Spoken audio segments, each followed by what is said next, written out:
Welcome to Broken Chains and Building Dreams, the podcast where broken pieces become stepping stones to strength. Join me, Julio Almanzo, aka JC, as we explore the transformative power of resilience, redemption, and renewal. Each episode will journey from the depths of adversity to the heights of triumph, sharing stories of hope, inspiration, and overcoming obstacles, featuring special guests from all walks of life, from felons to actors to singers to entrepreneurs, individuals who have walked that road from wrong to strong. So get ready for some real conversations about family and the pursuit of purpose, and some good old war stories. So get ready, because we're breaking those chains and building those dreams one episode at a time. My name is JC. I am Wrong to Strong. Welcome to Breaking Chains and Building Dreams.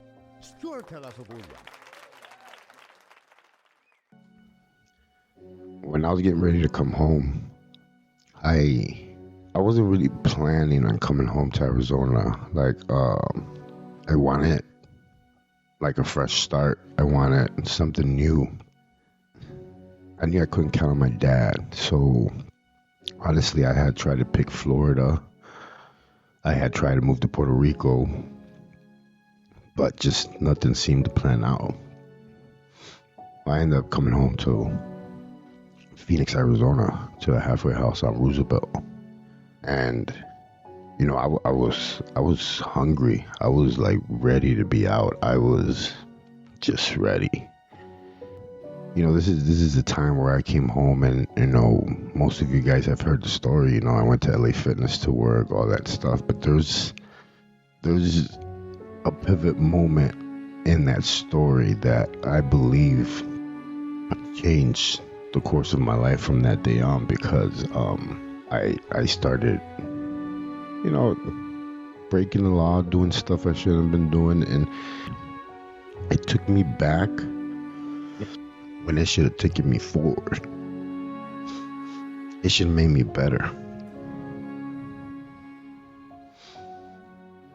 You know, everything was going like well. Everything was good. I was fresh out. I was working as a trainer at LA Fitness. My schedule was full, and I was at the halfway house. I was just trying to get out of there, you know. You have to have a good address and all that stuff, and I was moving fast, too fast for my own good when I came home, you know. I transitioned from the halfway house to my dad's house, and then from my dad's house to my own place a couple of blocks away from the gym. You know, and I guess you could say most people would be like, oh, you know, you're doing so good. You're moving so fast. But it was too much, and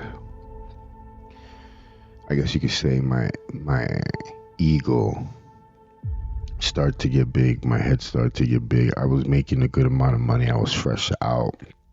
I was sleeping with everybody at the gym, all the girls. I mean, I turned into a complete like scumbag. I'm not embarrassed to admit it. You know, that is the old me, and I was full of myself, you know, full of just ego, everything. Because I can't say that I was humble, because I wasn't. I came home thinking that I was like God's gift to this earth, because I was gonna be the best trainer. I was gonna make money. I was gonna do all these things, and I hurt a lot of people along the way. You know, I did. You know, it was like stepping on people as I got to the top, I guess you could say. And you know, I want to be completely like transparent about it, because it's the only way to tell the story right, and for you guys to see the how that story ends, or where it's at right now, because what God has done in my heart, it's not something small. It's not. And I think people see that more and more once they start watching some of my old stuff, and just, I guess they meet the old JC, the one that doesn't have Christ in his heart. I heard a lot of people, and I went from girl to girl, and in 2 weeks, I was looking at myself like I was the bomb. I was like God's gift to this earth. Like I had a full schedule. I had a girl picking me up from the halfway house in a Mercedes truck. All brand new clothes. Like I thought I was like the best of the best. And I was cheating on my girlfriend. I was lying. I just wasn't a good person, and I remember, and the reason why I'm telling the story is because sometimes we wonder why bad things happen sometimes. And I'm not saying that God lets bad things happen. I'm not saying that at all. I'm just saying it's like, don't expect to play with fire and not get burned. But sometimes we're so naive, so blind, or just so stupid we don't want to see it or don't want to admit it to ourselves that I'm doing the thing. I'm popular. I'm fresh out. I'm telling everybody my story. Like, I'm it. I'm the thing. I remember that it was like a Friday. Yeah, it was like a Friday. And we were on the I-10. And I think we were on our way back to Phoenix to the gym because I had one more client and then we were going to go out. And this is, it's crazy because my life has been lived so fast that sometimes I have to sit back and be like, wow, that was only, 3 months with that girl. It was only 2 months with that one. But this is the time in my life where, like, I started going to Old Town and Scottsdale, and I started trying to be somebody that I wasn't. And, but I'll get into that another time. We're on the I-10. We're going back to Phoenix. I got my uniform on. I used to wear all black to train people. And we come to a stop. And we're sitting there talking, right? And all I hear is like the sound of brakes and tires burning the ground, right? And I hear a loud boom. And the whole truck just, shakes. Well, the car behind us didn't see that the highway had came to a complete stop, and he hit us head on, doing like almost 70.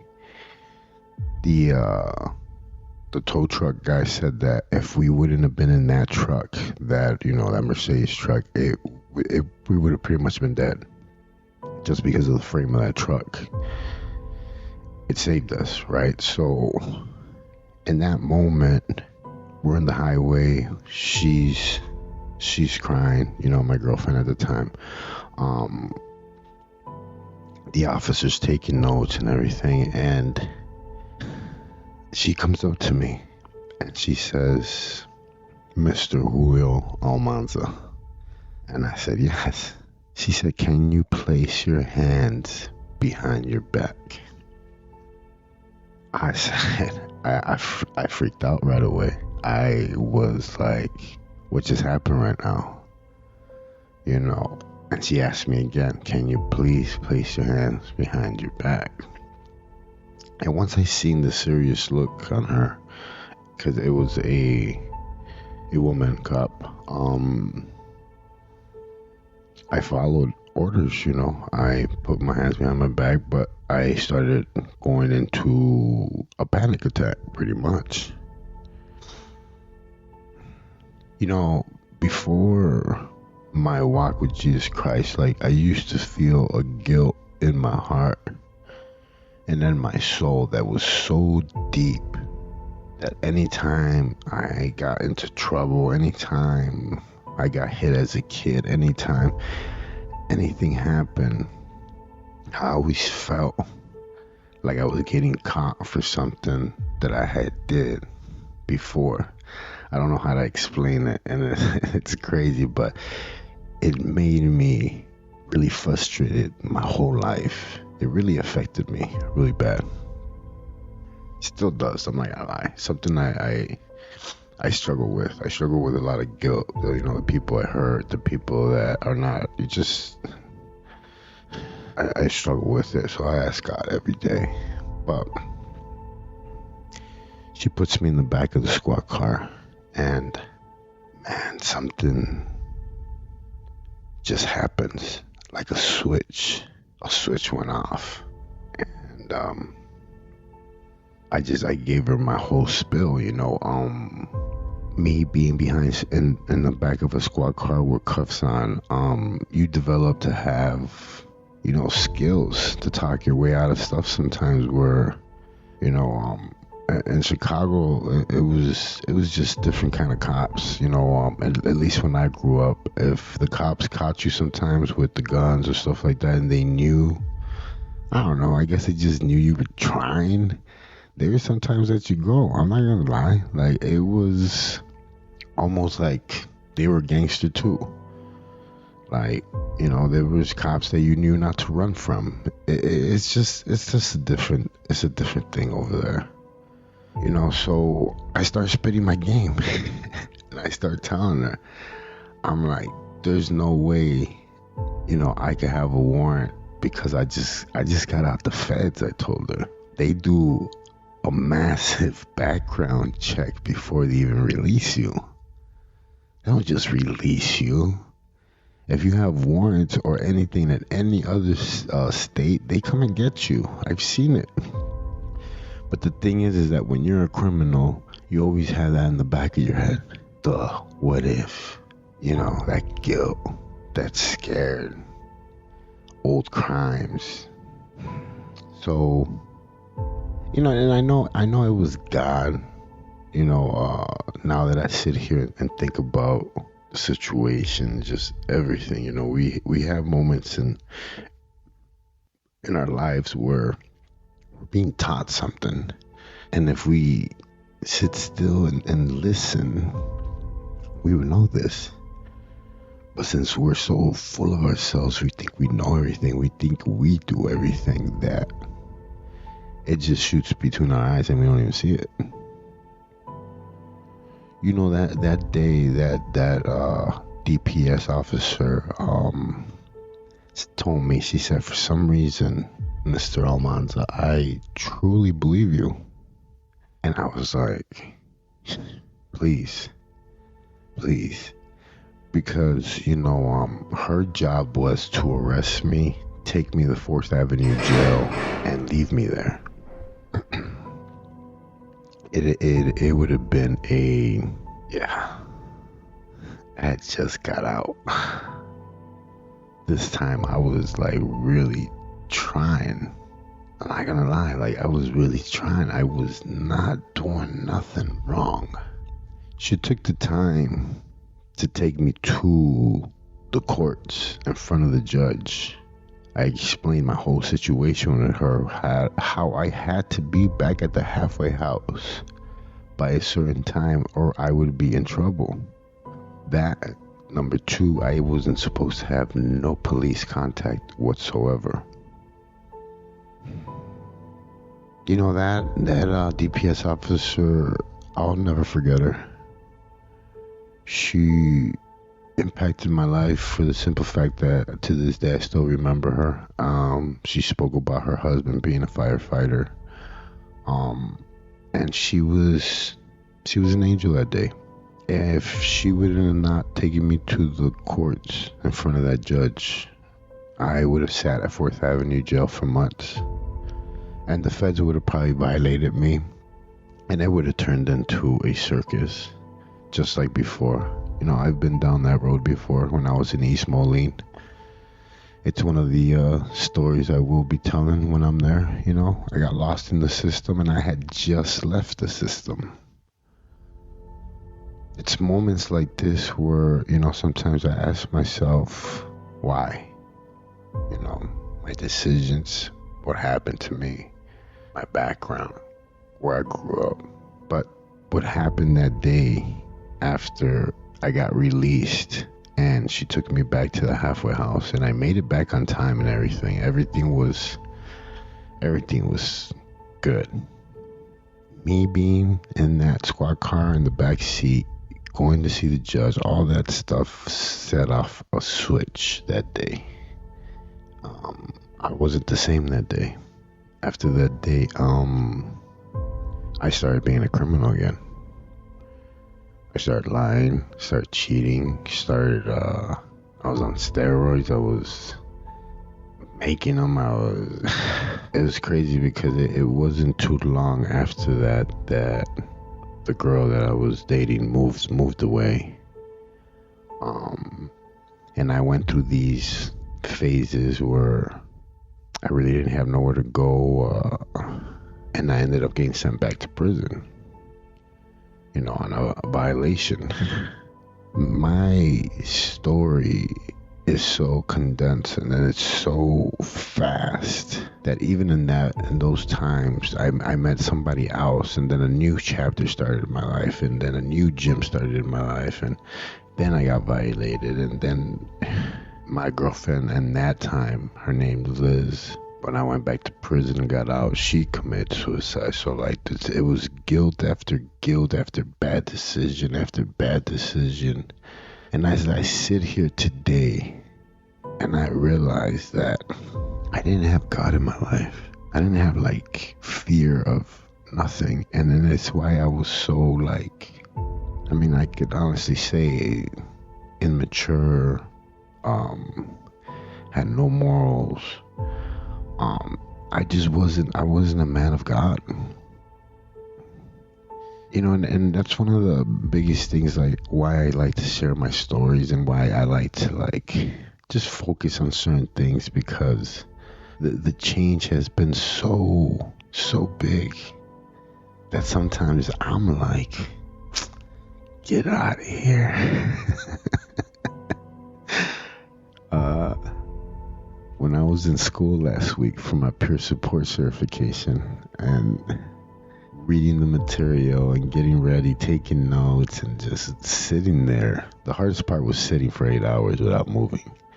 But sitting there and studying and feeling smart really did something to me. And just like we have good triggers, we have bad triggers. And people that struggle with mental health issues or, background trauma and stuff like that, it's so important for you to figure them out fast.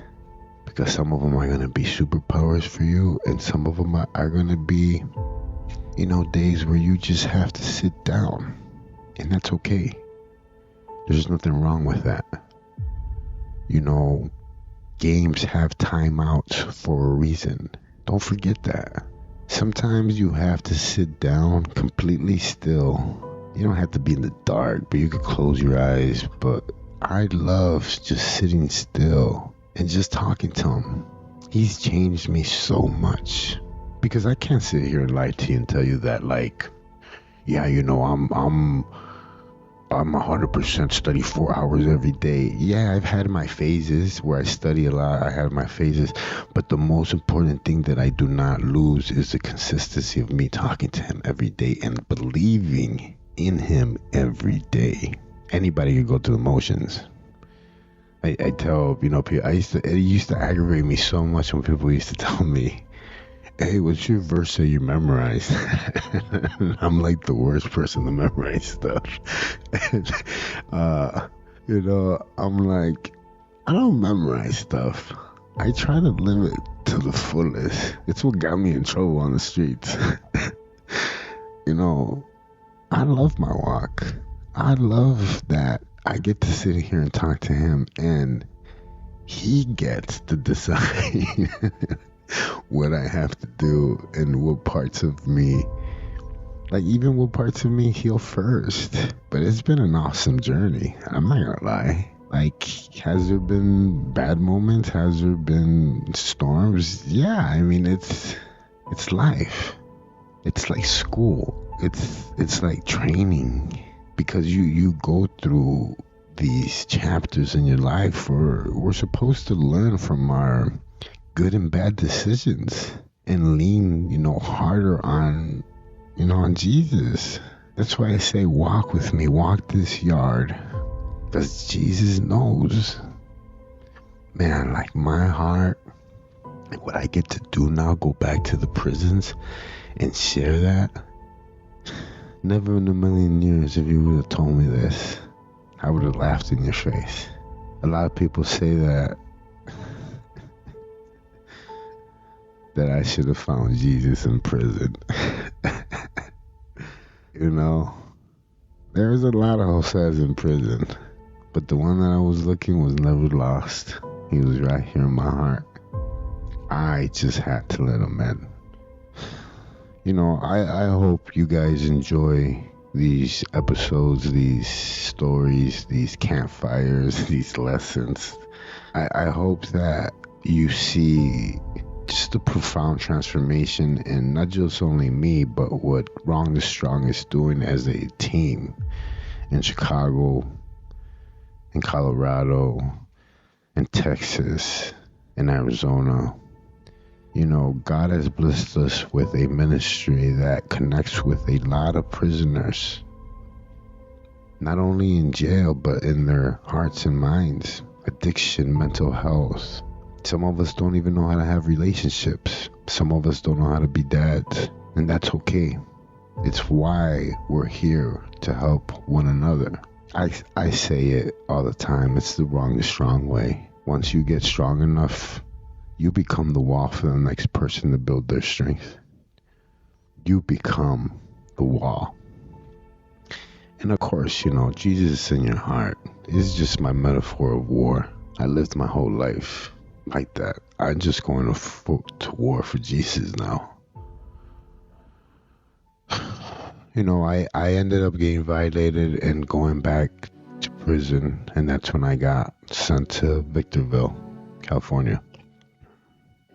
Coming home in 2017, I came out a lot more humble, and I'm not gonna lie. Did it take a little bit of time and my ego in my head got big again? Yes, it did, and that's why it's so important to learn discipline.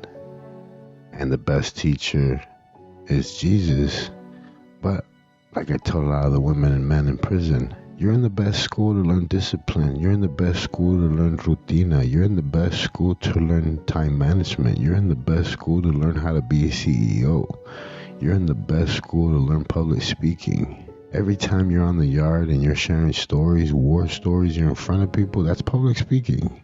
When you're sitting there writing in your cell, you're writing a movie or a book. Don't sell yourself short. Know that God created you with a purpose. And if you believe in Him, who knows where He'll take you. That's the beauty. So, hey, if you enjoyed this episode, please share, leave a comment. And if you believe in the work that we're doing, you can go to our GoFundMe and donate. Every cent counts. For now, hey, you're part of my team, mi familia, mi raza. You already know what time it is. Súbanse a la Suburban, because we're about to take a ride.